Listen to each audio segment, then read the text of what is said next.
BFM Business, l'heure H, le rendez-vous du Cercle des économistes. Bonsoir à tous et bienvenue dans ce rendez-vous du Cercle des économistes. Vous savez, tous les lundis soirs, on se retrouve avec deux économistes du Cercle. Nous avons le plaisir d'accueillir aujourd'hui pour la première fois Claire Vaizan. Merci. Claire Vaizan est avec nous. Vous avez été, on va rappeler, directrice, il y a peu de temps, directrice de cabinet de Michel Sapin. Et puis vous étiez directrice adjointe du cabinet de Jean-Marc Ayrault lorsqu'il était Premier ministre. Une autre grosse tête à côté de vous, mais en l'occurrence habituée du Cercle des rendez-vous des Cercles. Bonsoir, Léna Fontanier. Vous êtes professeur, entre autres, à l'école d'économie de Paris.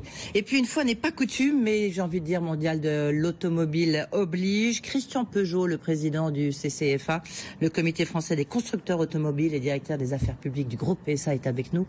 Bonsoir Christian Peugeot. Bonsoir. Merci d'être avec nous. Si vous êtes là, évidemment on va parler d'automobile, d'industrie automobile, de politique industrielle. On sait que demain en plus il y aura des annonces qui devraient être faites pour savoir s'il faut sauver et comment le site de Belfort de l'usine Alstom. Et puis après on parlera de la réunion du FMI et de la Banque mondiale. C'est intéressant parce qu'on parle beaucoup de démondialisation en ce moment. On essaiera de comprendre si c'est le cas, si vous êtes d'accord en tous les cas. Et puis surtout, est-ce que ce retour au protectionnisme, quel impact ça peut avoir sur la croissance? Et intéressant de l'illustrer avec l'industrie automobile que vous connaissez bien. Christian Peugeot, on commence peut-être par vous, puisque vous avez publié les chiffres justement du CCFA. Chiffres constructeurs. Globalement, le marché se porte bien, mais c'est intéressant de voir les différences, notamment entre Renault et PSA peut-être. Écoutez, globalement, le marché français progresse de 6% à fin septembre. Donc on revient à peu près à un marché normal de l'ordre de 2 millions de voitures. C'est un marché moyen, inférieur au marché d'avant-crise, mais supérieur aux mauvaises années que nous avons vécues. Bon, ensuite, les deux constructeurs se portent globalement bien. Selon les nouveautés, bien sûr, il y a des variations. Mais je peux dire que les deux constructeurs français montrent une bonne dynamique. Ouais, quand même, sur les 9 premiers mois de l'année, plus 9,6% pour Renault et plus 1,4% pour PSA. Donc il y en a un qui se porte vraiment très bien, l'autre qui se porte mieux. Écoutez, Renault se porte très bien, effectivement, avec une gamme tout à fait nouvelle et parfaitement homogène. PSA se porte aussi bien, avec une phase de renouvellement peut-être un petit peu plus décalée, mais je pense que les deux constructeurs montrent des signes très positifs dans ce marché. Vous diriez que la crise, il y a une crise 2008-2013, on le sait bien. Oui. Est-ce qu'on est, ça y est, est oublié? Certains s'inquiètent peut-être de voir qu'on rentre dans une phase, allez, on va dire, de stagnation. Alors, on n'oublie jamais une crise parce que ce sont des expériences qu'il faut savoir vivre. Les deux constructeurs ont fait de gros efforts pour diminuer leurs coûts fixes et leurs points morts, ce qui là est un élément favorable pour l'avenir, c'est-à-dire capacité de maîtriser une éventuelle nouvelle baisse du marché qui n'est pas prévue aujourd'hui. Alors, stagnation, on peut dire que le marché mondial est quand même en progression sensible.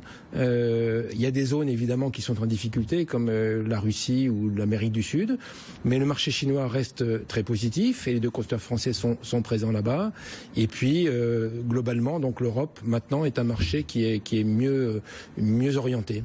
En même temps, est-ce que le Dieselgate va avoir un impact à votre avis? On dit qu'il y a vraiment un après et avant le Dieselgate. Voilà. Parce que ça va complètement transformer l'industrie automobile. Alors, transformation il y a. Bon, Dieselgate, en général, on disait Volkswagen Gate au départ. Oui, mais maintenant, comme élargi à la notion de diesel en général. Bon, il y a des sujets donc techniques et médiatiques dont je ne vais pas peut-être reparler. Mais il est évident qu'on a une évolution. On voit bien d'ailleurs au mondial. L'électrique est très mise en avant. Il y a donc des évolutions positive pour l'avenir. L'électrique, la voiture connectée aussi, et bien sûr la place du diesel est plutôt en baisse. Elle était probablement trop importante pendant une certaine période, mais c'est lié aussi aux volontés, notamment en France, de diminuer le CO2. Et le diesel était plutôt favorable à l'émission de CO2. Donc il faut équilibrer tout cela. Je crois que l'innovation technologique automobile va apporter des solutions. L'automobile est capable d'apporter des solutions pour l'avenir dans tous les domaines environnementaux et sécurité, et puis voitures connectées. Oui, on voit bien c'est une transformation. Je ne sais pas si c'est Claire Vaizan ou peut-être Lionel Fontanier. Ça veut dire quand même l'industrie automobile française se porte bien, de grands constructeurs. La politique industrielle, ça sert encore à quelque chose ou pas? La première, peut-être, quelques mots, et puis Lionel Fontanier complétera, mais la première des politiques industrielles, c'est ce qui a été fait pour l'ensemble des entreprises. Ça veut dire quoi? Ça veut dire que depuis 2012, on en est à près de 40 milliards de baisse de charges. On a maintenu un certain nombre de dispositifs qui sont très importants pour l'innovation. Je pense au crédit impôt recherche, par exemple. Donc, on a une politique qui est, en l'occurrence, pas spécialement une politique sectorielle, mais qui sert à l'ensemble de l'industrie, qui sert à améliorer sa compétitivité coût.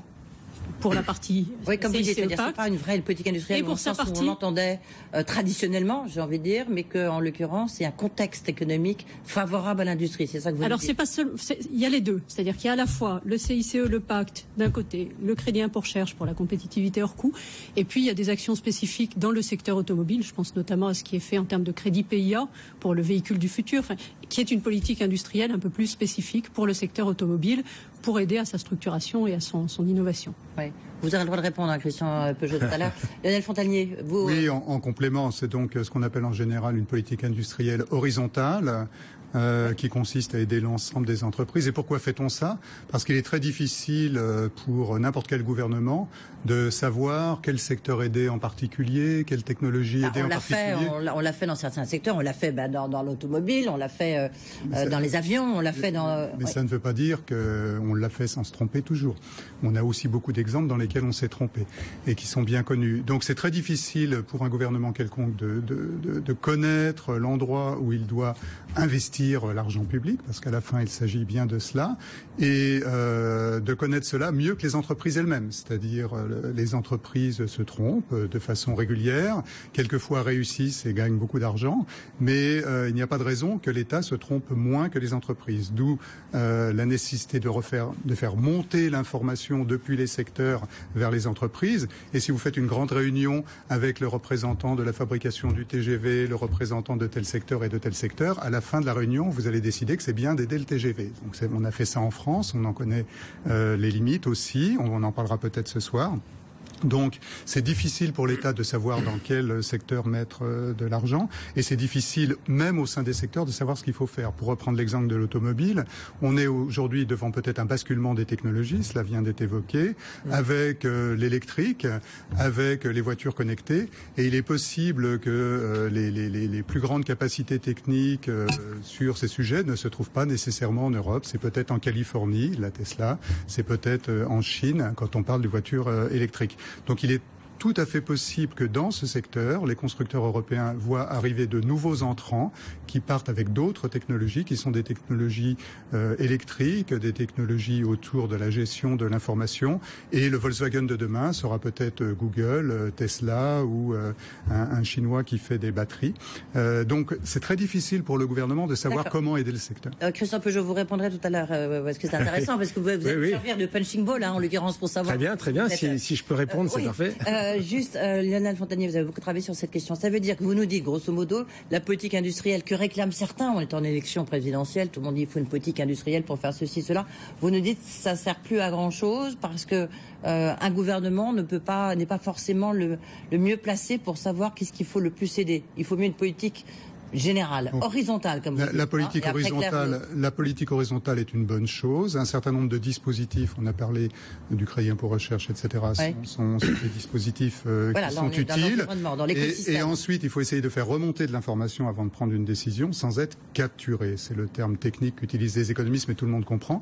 Donc quand on fait remonter l'information de la base, eh bien la base vous capture en envoyant les informations qu'elle souhaite vous envoyer, et à la fin, vous aidez les secteurs qui sont les secteurs que vous avez consultés. Donc c'est ça la grande difficulté dans tous les pays du monde. Il n'y a rien de spécifique à la France. Et donc il faut trouver des systèmes dans lesquels éventuellement on a un co-investissement entre le secteur privé et le secteur public. C'est ce que vous avez fait ou pas Oui, parlez-en lorsque vous étiez soit à Matignon, soit à Bercy. Alors d'abord, je ne suis plus ni dans l'un ni dans l'autre. Tout ce que je dis est absolument personnel. Oui. Non, ensuite encore mieux. Donc vous pouvez y aller. Encore mieux. Non, ensuite, ce qui a été fait, c'est effectivement des politiques dans lesquelles l'État ne se substitue pas aux constructeurs automobiles, parce qu'on n'est pas capable de le faire. En revanche, on donne des incitations, on aide la filiale, on lui donne des incitations à se structurer et à innover avec des actions un petit peu spécifiques dans le PIA. Donc c'est vrai que l'État peut se tromper. Les constructeurs peuvent se tromper aussi, mais eux, ils mettent directement leurs intérêts, ceux de leurs actionnaires, ceux de leurs employés. Ils ont les bonnes incitations. Et ce qui marche, effectivement, c'est quand l'État donne la capacité aux constructeurs de s'emparer d'outils qui existent pour se développer et innover. Qu'en pense Christian Peugeot, alors, justement, au nom des constructeurs, est-ce que vous seriez plutôt favorable à une politique industrielle en direction spécifiquement l'automobile, ou vous estimez que c'est mieux, effectivement, d'avoir cette politique horizontale ? Écoutez, sincèrement, je pense que l'industrie automobile, qui est importante en poids, a besoin surtout d'un cadre raisonnablement équilibré par rapport à nos concurrents principaux. Pour l'industrie automobile française, les concurrents principaux, ce sont les concurrents allemands. Donc, nous aimerions avoir un cadre globalement. Voilà, exactement. Alors, le CIR, c'est une très bonne chose. Ça vient compenser d'autres types de charges. Bon, de même que le CICE a compensé d'autres types de charges. Donc, ce sont des efforts positifs. Mais les charges globales en France sont quand même assez élevées. Il y a un point que je voudrais souligner qui est finalement assez peu connu. Il y a maintenant, entre l'Allemagne et la France, à peu près un équilibre sur les salaires normaux. Mais ça n'est pas vrai quand on parle des ingénieurs. C'est-à-dire qu'à un niveau élevé, et nous avons besoin d'ingénieurs dans l'automobile, eh bien, un ingénieur français coûte en gros l'équivalent de 3 ingénieurs allemands. Ce qui peut paraître surprenant, mais je le dis d'autant plus que c'est une réalité économique liée aux charges sociales. Donc, il reste encore des efforts en termes de cadre à améliorer, mais globalement, je peux le dire d'ailleurs, les constructeurs français se sont engagés durablement, parce que c'est aussi leur intérêt à garder 3/4 de la R&D, recherche et développement, en France. Donc nous sommes des constructeurs français avec une vision mondiale, mais avec un ancrage français important qu'il faut continuer bien sûr à encourager. Le CIR est un des points positifs, ça c'est sûr. Vous aviez pas l'air d'accord là sur le... Non, je découvrais j'étais surprise par ce ratio de 1 à 3. Oui. Non, 2 à 3. Le coût de 2 ingénieurs français est équivalent au coût de 3 ingénieurs allemands. C'est pas 1 à 3. Oui, 1 à 3, ça serait surprenant. Oui, mais même de 3, ça fait quand même c'est beaucoup. Une différence. Oui, c'est vrai. Mais est-ce qu'on parle des mêmes ingénieurs? Parce que pour avoir été dans d'autres pays européens, la qualité des ingénieurs français est plutôt appréciée. Ah, tout à fait. D'ailleurs, ingénieurs des personnes qui n'ont pas... Tout à fait. Non, c'est l'équilibre des charges sociales à un certain niveau de salaire, en fait. Il y a beaucoup d'ingénieurs français en Allemagne. Oui. Et un peu partout, heureusement, et notamment dans la Silicon Valley, vous avez raison. Juste une dernière question, mais en même temps, je ne sais pas qui va pouvoir répondre, parce que Claire Vézan, vous étiez il n'y a pas si longtemps, donc effectivement, à Bercy. Christian Peugeot, vous êtes président du CCFA, mais en même temps, et comité constructeur, mais en même temps, vous êtes un Peugeot. Non, je suis détaché de Peugeot, mais je suis maintenant responsable, entre guillemets, de la coordination. Rappelez-moi comment vous vous appelez, Christian Peugeot, en l'occurrence. Je ne peux pas changer de nom. Si je vous pose la question, c'est est-ce on parle beaucoup des participations de l'État, certains disent qu'elles sont trop importantes. Est-ce que ça fait partie de la politique industrielle que l'État investisse, enfin soit présent au capital de Renault, maintenant du groupe PSA, mais aussi d'Airbus, évidemment de la SNCF, EDF évidemment. Est-ce que ça fait partie d'une politique industrielle? Je ne sais pas qui peut répondre. Plutôt Lionel Fontanier, parce qu'effectivement, je sens un petit malaise. Non, il n'y a aucun malaise. Il y a un modèle de capitalisme français qui a une histoire. Plus généralement, ça peut faire sens que l'État monte au capital d'une entreprise à des moments précis. Ça s'est fait même aux États-Unis.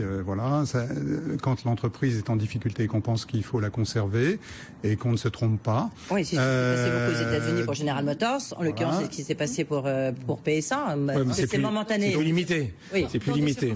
Dans des circonstances très particulières, quand l'entreprise. Mais c'est limité ou pas limité? C'est limité à 14%. Oui, non, mais limité dans le temps ou pas? Peut-être, je ne sais pas. Il faut juste espérer que l'État va très vite revendre ses parts dans Peugeot dès que ça aura gagné un petit peu.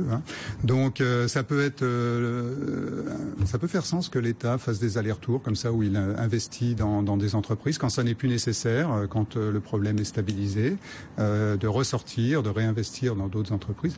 À partir du moment où cette politique est dynamique et vise à résoudre des problèmes ponctuels dans des entreprises qui représentent une part très importante du tissu, non seulement directement mais aussi indirectement, parce que derrière PSA, vous avez donc tout un tas de sous-traitants, etc. Ça représente beaucoup. Et donc ça peut faire sens de sauver une entreprise quand ça doit être fait, mais il faut savoir ne pas rester au capital trop longtemps quand on peut sortir. Mais par exemple, le cas d'Alstom demain, donc on va avoir des annonces, et puis Christophe Sirugue sera à ce même micro mercredi. Autour d'Alstom. Alstom, c'est un bon exemple. Qu'est-ce qu'il faut faire? Est-ce qu'il faut sauver le site d'Alstom, où c'est vrai il y a 400 salariés, mais en même temps, est-ce que ça ne met pas en péril les autres sites? Est-ce que ça ne met pas en péril la SNCF qui va être contrainte d'avoir des commandes? Qui répond? Christian Peugeot? C'est un peu délicat. Oui, On voit bien que c'est un problème ponctuel, précis, et qui a un aspect médiatique très lourd pour les politiques. Donc c'est mais ça, vous avez connu ça, PSA. Je veux dire, on a connu ça. Oui. Sochaux, vous connaissez bien, vous êtes de... Oui, mais Sochaux est une usine qui marche très bien et qui se développe. Et donc... Mais non, donc on voit bien l'aspect médiatique d'un certain nombre de problèmes qui prennent une telle ampleur que les politiques sont en quelque sorte devant une obligation. Ouais. Ça, c'est sûr, on n'a pas le choix. Claire Vézin. En l'occurrence, il arrive que l'État se porte au secours d'une activité ou d'une entreprise et permette ensuite Tout à fait, un passage de témoin. Il y a aussi des exemples. Il faut aussi faire la différence. Dernier mot sur cette question. Oui, très rapidement. Venir au secours d'une unité de production en particulier ou venir au secours d'une entreprise, c'est pas exactement la même chose. Pareil, on peut imaginer que l'entreprise respire, qu'un certain nombre d'unités de production se développent, d'autres se ferment. Mais bon, il y a la question dimension politique et médiatique évidente pour tout le monde. En l'occurrence. On va parler, alors ça peut paraître un peu bizarre, mais en fait il y a un lien très intéressant de cette réunion donc du FMI et de la Banque mondiale qui se tient cette semaine, parce que on parle beaucoup de est-ce qu'on est rentré en démondialisation ou pas. On voit que c'est la deal, il y a une moindre croissance de l'économie mondiale, des échanges internationaux, il y a même une forme de décroissance. Claire Vézan, est-ce qu'on est rentré dans une forme de démondialisation? Et on prendra comme illustration le secteur de l'automobile, parce que du reste, ça illustre très bien ce qui est en train de se passer. Non, je ne crois pas qu'on soit en démondialisation. On est dans une phase de croissance qui reste une croissance modérée, même très modérée, à ce stade du cycle économique. L'économie mondiale, notamment les pays développés, a connu une crise très forte en 2007-2008. On est dans une phase de reprise qui existe en Europe, aux États-Unis, ailleurs, mais dont on aurait pu espérer qu'elle soit plus forte. On a cette phase de reprise donc qui est modérée, des économies émergentes qui mais les se sont échanges portées. Internationaux, les échanges entre pays, on voit bien, ils sont moindres. Les échanges ont ralenti. Les échanges moindres ralentis, c'est à peu près la même chose. Non, enfin, ils n'ont pas baissé. Alors, on a un débat avec Lionel, ils ont baissé sur un mois en juillet, mais si on regarde les chiffres annuels, les échanges ne reculent pas. On n'a pas une contraction des échanges mondiaux. On a des échanges mondiaux qui progressent moins vite. Et ils progressent moins vite, et ça le FMI a fait une étude récente sur le sujet, d'abord parce que la croissance mondiale progresse moins vite, et en particulier au sein de la croissance, la composante d'investissement, qui est celle qui tire le plus les échanges internationaux, progresse moins vite qu'auparavant. Oui, mais en même temps, dans cette étude, c'est intéressant de voir, alors il y a la demande, il y a ce qui se passe en Chine, donc il y a un aspect structurel, c'est-à-dire la volonté de booster la demande intérieure et de moins reposer son économie sur les exportations. Mais il y a aussi une forme de relocalisation, ce qui se passe notamment dans l'industrie automobile, une forme de relocalisation géographique. Ça, ça fait partie des illusions. C'est-à-dire, il y a des phénomènes de reshoring, de relocalisation, ça existe. Ces éléments font la une des journaux généralement quand ça se passe. Éventuellement, un ministre va inaugurer l'usine qui est relocalisée. Mais ça reste assez marginal. En France, il y a tout ce mouvement un peu populiste qui est de relocaliser. Ça ne veut pas dire que c'est vrai. Donc, quand on regarde les statistiques, on voit que si un phénomène est à l'œuvre, c'est exactement encore le phénomène inverse. Donc, le point, c'est que le fractionnement de la chaîne de valeur, l'idée qu'on découpe le processus de production en différents segments qui sont mis dans des pays différents, ça, c'est quelque chose qui se ralentit. Et donc, on a été dans les années 1990 et 2000 dans une période où ce fractionnement s'est accéléré. L'exemple type, c'est l'iPhone et toutes les pièces qu'il y a dedans. Et donc ça a entraîné une croissance du commerce qui était beaucoup plus forte que celle du revenu mondial. Aujourd'hui, ça n'existe plus. C'est-à-dire, c'est quelque chose qui s'est stabilisé. On ne va pas plus loin. Mais ne pas aller plus loin, ça ne veut pas dire qu'on va en arrière. Ça, c'est une Claire Vézan. Non, d'accord avec Lionel. Je crois que le phénomène de relocalisation existe. Il n'est pas encore macroéconomiquement extrêmement significatif. Il explique une petite partie, je crois, du ralentissement du commerce mondial, mais une partie qui Mais en même temps, il y a les mises en garde quand même très fortes de Christine Lagarde, la directrice générale du FMI, en disant attention, même le communiqué du G20 était intéressant de ce point de vue-là, en disant attention à tous ces mouvements populistes, à tous ceux qui veulent revenir sur cette mondialisation. C'était une espèce d'avertissement qui paraît un peu bizarre lorsqu'on voit aujourd'hui, lorsqu'on observe même le mouvement ce qui est Donald Trump aux États-Unis, chez nous, en Allemagne, un peu partout. Oui, alors ça, je crois que c'est un autre sujet. C'est qu'effectivement, quand on observe ce qui s'est passé entre... Oui et non. C'est-à-dire, quand on observe ce qui s'est passé entre 1990 et le début des années 2010, on voit une progression des inégalités dans la plupart des pays développés. C'est vrai aux États-Unis, c'est vrai dans les pays européens. Et ça, c'est quand on regarde les inégalités de revenus, c'est probablement encore plus vrai quand on regarde les inégalités de patrimoine. Ouais. Il y a des études qui sont en train de regarder un peu précisément, est-ce que c'est lié à la mondialisation, est-ce que c'est lié à autre chose? Dans le cas des États-Unis, une étude récente montre qu'une partie du phénomène est lié à la mondialisation. La mondialisation, ça veut dire arrivée de beaucoup de travailleurs moins qualifiés sur le marché mondial, qui vont pousser à la baisse les salaires des travailleurs peu qualifiés, y compris dans un pays comme les États-Unis, produire moins cher. Donc ça creuse les inégalités. Mais une partie est liée au commerce mondial, une autre partie, en l'occurrence aux États-Unis, est liée à ce qui a été fait en matière de fiscalité pendant les années Reagan. Donc il reste, et ça je rejoins tout à fait ce que vous dites, qu'il y a un problème politique majeur en ce moment, qui est la question de l'augmentation des inégalités et du coup l'adhésion des populations au modèle économique que nous avons. Pardon, je voudrais juste Christian Peugeot quand même, parce qu'il nous reste 1 minute et demie, vous voyez, ça passe vite. Christian Peugeot, vous, c'est un sujet, par exemple, produire en France. Est-ce que lorsqu'on est Peugeot, Renault, puisque vous représentez aussi l'ensemble des constructeurs français, qu'est-ce que ça veut dire? Est-ce que c'est une notion importante? Oui, les deux constructeurs français se sont engagés à des niveaux de production en France en progression. Ça intègre d'ailleurs toute la filière des grands équipementiers et des petits équipementiers. Donc c'est important de garder un tissu industriel automobile en France. C'est évident. Bon, cela étant, on a quand même pour l'automobile des grandes régions mondiales qui s'organisent. C'est-à-dire que quand la Chine s'est mise à l'automobile, elle a bien sûr considéré qu'elle n'allait pas importer des voitures venant de partout. Par contre, contrairement aux Japonais et aux Coréens dans une première phase, ils ont tout de suite voulu collaborer avec les grandes marques internationales, d'où ces joint ventures à 50-50 sur place, qui ont permis de développer leur industrie en collaboration avec les constructeurs existants et de manière durable, puisque ce schéma est maintenu. Donc, je rappelle qu'une voiture à transporter d'un bout du monde à l'autre, c'est quand même très cher, c'est beaucoup de CO2, inutile, et donc c'est quand même logique qu'un pays qui se structure puisse le faire, mais en liaison avec les constructeurs existants. Oui, comme quoi c'est une bonne illustration aussi, mais vous me direz, transporter une voiture, c'est difficile. Merci beaucoup. On arrive déjà au terme de ce débat, de ce rendez-vous du Cercle des économistes. Rendez-vous est pris pour la semaine prochaine. Merci Christian Peugeot d'avoir été avec nous, président du CCFA, directeur des affaires publiques du groupe PSA. Merci Claire Vézan d'avoir inauguré cette séance du Cercle des économistes. Merci Lionel Fontanier. Voilà, c'est la fin de cette émission. On se retrouve demain avec notamment Philippe Petit-Colmar, directeur général de Safran, et le soir c'est Bruno Retailleau, le président Les Républicains du Sénat, du groupe Le Sénat, qui sera avec nous. Tout de suite, les décodeurs de l'écho, Fabrice Lundi.